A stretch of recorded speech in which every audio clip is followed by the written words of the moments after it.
So Dokkan is in an extremely weird position right now when it comes to the gameplay. Of course, most of it is just completely reliant on how hard a unit can hit, but it's interesting to see how they have developed certain units that are extremely old, and of course, how they came to this point and what decisions they made to improve them, if that makes any sense at all. So of course today we have the TEQ SSJ2 Gohan, we have the TEQ SSJ2 Gohan, and I need to change that, and of course we have the physical PHY Goku, but the unit that was supposed to be here is the STR Piccolo, so give me a second. Hey, there we go, so we have the Piccolo back in play. Right, let's start with the Gohan. So before, you know what, let's have a look at what he could do before. Let's see how much of an increase he actually got. So, leader skill's pretty irrelevant, so we can leave that out. So, supreme damage. Now, he massively raises his attack for one turn, and he causes supreme damage. And as you can see right here, he massively raises his attack for one turn, and it is a 100% addition to his super attack multiplier, which is a massive increase.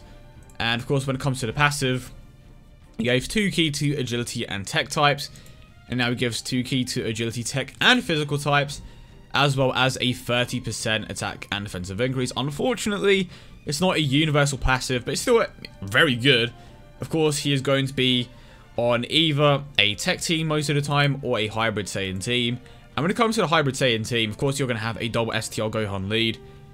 You have LR Trunks, Super Saiyan 3 Gotenks, so there are several units on this team that are going to be benefiting massively from a passive like Gohan's, but it's very specific. You may not have units of this particular type, but at the very least, the good thing is he is covering 3 of the 5 types. Now, moving on to the Link set, Golden Warrior, Super Saiyan, Saiyan Warrior Race, Kamehameha, Cell vs Cell, prepared for battle, as well as Shattering the Limit.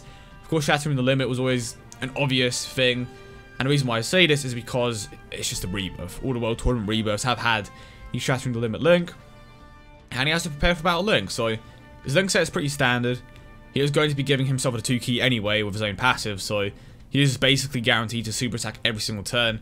To be honest, with the addition of the Super Saiyan 2 Gohan and other support units here, like every single unit on your team is going to be super attacking consistently, so he is a very good support unit. He easily has, this isn't actually relevant to how good the card is, but he definitely has one of the best card arts in the game. But even without like the ability to gain an attack increase, or that significant of an attack increase from his own passive, he still hits relatively hard because of the way that his super attack mechanic works, and of course of how high his attack stat can get. So overall, he is very solid. Probably one of the better World Tournament rebirths, but he is a bit lacking when it comes to just how hard he can hit, I want to say. But again, he wasn't designed for that, so it's not that big of a deal. But he is still on one of the better categories in the game, so he is definitely going to be a good addition to that hybrid Saiyan team. And I'm very curious to see if they maybe release a category specifically for Super Saiyan 2 units. Now moving on to the Goku, and he is one of the very few units of his kind. And the reason why I say that is because he is a unit from the Dragon Ball Saga that has a decent link set, but kind of lacks when it comes to his main attack links. And of course, I'll go over it in a few moments. But he causes supreme damage, which is a good start. He has a farmable super attack, which I should add. Medium chance to stun, which isn't that great. He gets an 80% attack and defensive increase when performing a super attack. And this is where the issues start to come in. And it's basically what drags him down. So he does have the Shocking Speed key link, which is okay, I suppose. Both the categories that he is on are pretty bad, I'm not going to lie. The low class warrior category is bad, and the World Tournament category is bad as well. So you're most likely going to be using him on a physical type team, or you're going to be using him on a hero team. Shocking Speed is a somewhat relevant link on both of those teams, depending on the units that you are running. But for the most part, that is the only link that stands out here, apart from maybe Shattering the Limit. So you can tell how he definitely struggles when it comes to his attack links, and that is the reason why you're going to be using other units over him.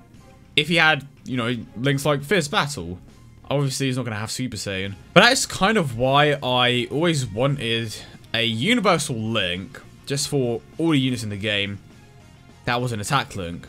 because a lot of units could benefit from something like that. Because can you imagine if every single unit in the game had a 10% attack link? That is going to make them drastically better. And because even with potential system buffs, his stats aren't even like crazy high. It's just not something worth investing in. Wait, hold on. He actually has some of the worst potential system buffs in the game. Why? Is this wrong? I feel like this is wrong. Because if you look at the boss on Gohan in comparison to the Goku, I personally think that's wrong. But like these are the potential system buffs of a free-to-play unit. But the point is, the Goku kind of lacks when it comes to his attack links. The key link is whatever. He is going to be super attacking consistently, but he isn't a unit that you're going to go to when it comes to like building a team, just because he does lack a lot of things that you normally would look for when making your team. Okay, now we have the Piccolos. Leader skill, again, they will have interesting leader skill, just nothing that great, to be honest. I mean, the Gohan probably has the best leader skill here. Carry on, supreme damage, lowers defense. All enemies attack and defense goes down by 20%. Medium chance to stun attacks enemy, chance to turn into great Namekian. I don't know why that just says great Namek. So he is kind of struggling from the exact same thing as the Goku. I mean, straight away his key links are terrible, apart from shattering the limit and maybe transformation, depending on if you want to run that giant team or not, which is pretty bad. So he does have the big bad boss's link, which is a very good attack link. What? I don't understand. I'm looking at the team cost. Okay, that is so weird to me. Even, no, that doesn't make any sense, because Piccolo is a Dragon Ball Saga summon unit, but the Goku isn't. He is a World Tournament reward. So I don't get why. Maybe because Gohan is one of the older units, he has the better buffs. I think that might be it.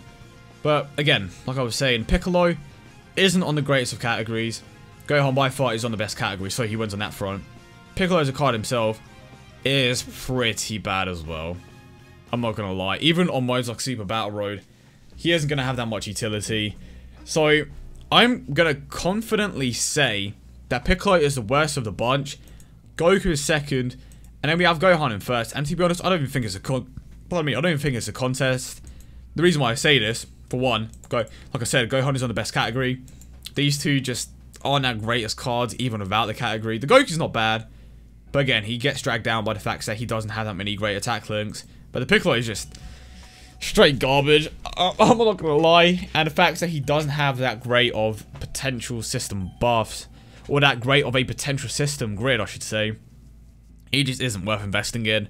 It's a cool card, I suppose. He has decent art, but the transformation mechanic, because that's bad in itself, it doesn't help him at all.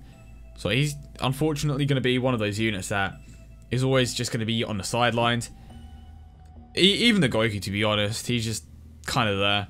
But the Gohan definitely is the best rebirth out of the entire bunch. But one thing that I am going to quickly look at, is the difference between their unawakened cards. So Goku's goes up by 20%, and a Piccolo reduces damage by a bit more, and he reduces damage as well for his awakening. So not that much of a difference, which is a bit of a shame considering how like iconic this fight was. But of course, because they aren't Super Saiyans, they aren't going to get that treatment. That was pretty much it. The Goku is in second, Piccolo third, Gohan at the top. Incredible card. He honestly doesn't have that many flaws. He was made for a particular reason, and he does what he was made for pretty damn well. So he comes up in the #1 spot. But let me know which rebirth is your favorite. Personally, it has to be the Gohan, probably because of the art. But yeah, that was it. Hope you enjoyed it. Let me know your thoughts, and I will see you all in the next one.